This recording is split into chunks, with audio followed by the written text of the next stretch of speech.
Ousmane Sonko mu sell mi le combat mortel bi nga nekk di woote combat boobu man ak yow la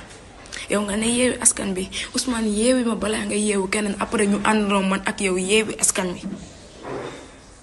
yeewi askan bi ci otage bi nga leen jàpp yeewi askan bi li nga yeewi askan bi ci li nekk di ante seen passé yi nga yeewi askan bi ci li nga xamante ne ñoom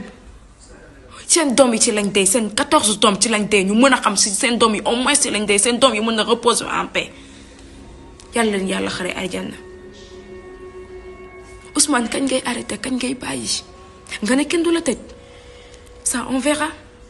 bu fekkee yow yaay président de la République bu fekkee ne yow yaay justice Sénégal yow la bu fekkee ne loolu la yow yaay dicté justice Sénégal ça on le verra kenn du la tëj ba dangay dem suite ba te violé def lu leen neex juutal ay xale yu ndaw tëddee leen def lu leen neex ne kenn du la tëj on verra Ousmane Sonko bu fekkee ne. caggal discours Ousmane Sonko moo di tontu place de l'Obélisque Adji Sarr yalti waɗi vidéo waɗi sorti o wi Ousmane Sonko ceniɗo ɗum militaji makko ki wiide e nder réseaux sociaux woni Ousmane Sonko mo sellimi mbiɗa wonde ko an woni yeewi askan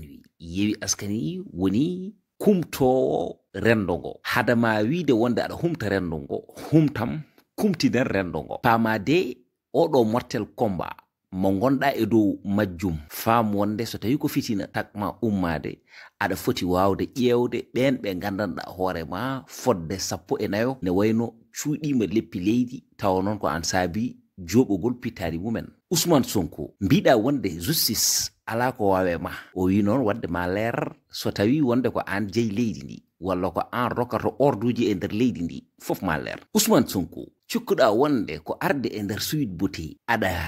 wattitina noon sukaɓe tokosɓe to hay hunde ala ko heɓtotoma ko ɗum woni ko cikkata malab wona min wi Adji Sarr wi continue wadde abonné partager like e nder sen mon Titonde TV ari ko findinde tindinde e hirjinde ne tawno ko information ngaji labɗi cer addanta on ɓeydata kadi ustata on jarama